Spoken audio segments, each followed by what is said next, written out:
Figurez-vous que Patrick Drahi, aujourd'hui, n'a pas d'autre choix que de faire plier jusqu'à la cuvette des toilettes tous ses créditeurs qui ont été si naïfs, ou plutôt qui avaient rêvé de gagner des millions grâce à lui. Je cite, hein, « Le milliardaire veut convaincre ses créditeurs de revendre à son groupe la dette qu'ils détiennent, et ce, avec une très très forte décote. » C'est original, d'une décote.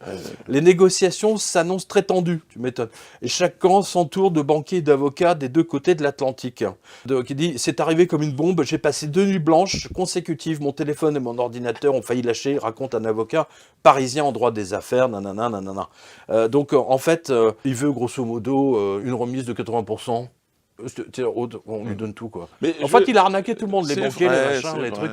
Mais j'ai une certaine tendresse pour, comme lui, Madoff et tout. Mais il n'a pas arnaqué vraiment le peuple, si vous voulez. C'est-à-dire, il a arnaqué les siens. C'est ça que je...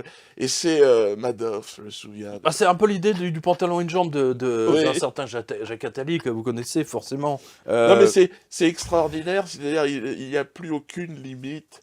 Dans l'enculerie, j'allais dire, mais ce n'est pas... Seigneur. Voilà, non, voilà, ça n'est pas correct de parler comme ça quand on est Dieu. Mais je me permets une petite... Avec lui, j'ai l'impression qu'on peut être dans cette vulgarité absolue, si vous voulez. Parce que c'est l'homme de la vulgarité sans nom, Drahi. C'est la médiocrité. C'est lui qui l'a tiré.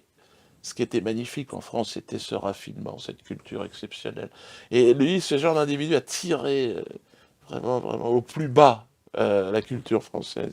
Donc il a cette responsabilité, mais il aura quand même niqué les banques, et ça c'est bon, c'est son côté sympathique. Oui. Alors oui, mais il n'y a pas que. Écoutez bien. Figurez-vous que, en fait, Monsieur Drahi avait dit au fisc suisse qu'il avait divorcé.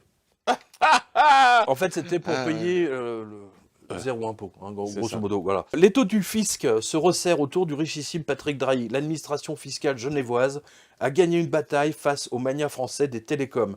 L'affaire pourrait rapporter des milliards, dit Street Press nous fait un rappel. Des milliards Oui, tout à fait. En 2005, les Drahi annoncent aux services fiscaux leur rupture. Depuis, chacun son domicile et sa fiche d'impôt, mais le fisc genevois flaire,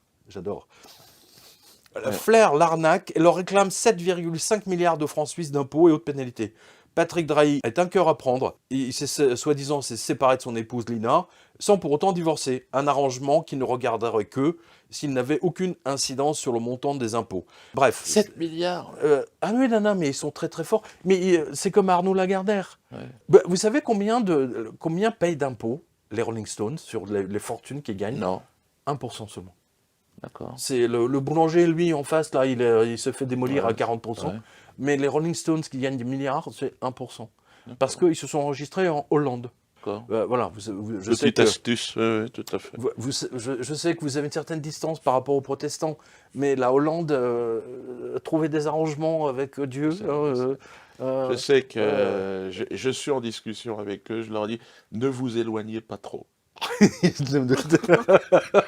Mais à chaque fois, je les vois partir. Oh, on a quasiment plus vraiment de contact. Je vous dis tout de suite, avec des bonnes jumelles, une longue vue, je peux encore. Mais 1%, ils sont loin, hein. Ils sont très loin. 1% quand même, c'est remarquable. 1% d'impôt. C'est bon. Hein, sur des milliards.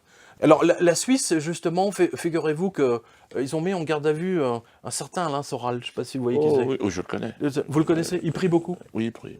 Il s'est mis à prier et je l'encourage à continuer dans cette direction. Il a raison. Bénédiction hein, sur son ange gardien.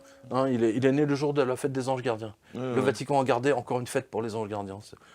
Merci Vatican. Racontez-nous, qu'est-ce qui lui est arrivé exactement? Il arrive en fait, il ne sait même pas trop lui-même ce qui lui est arrivé. C'est une association obscure des frères de la lumière qui estime que pourtant il est pas gentil, il était en avec Suisse. Une certaine communauté. Oui, mais il ne fait rien en Suisse. Non, il fait rien. Mais les Suisses en ce moment, depuis qu'ils ont perdu le secret bancaire à cause des Américains, les Suisses aujourd'hui, pardonnez-moi, Seigneur, mais ils sont partis du mauvais côté, si je veux dire.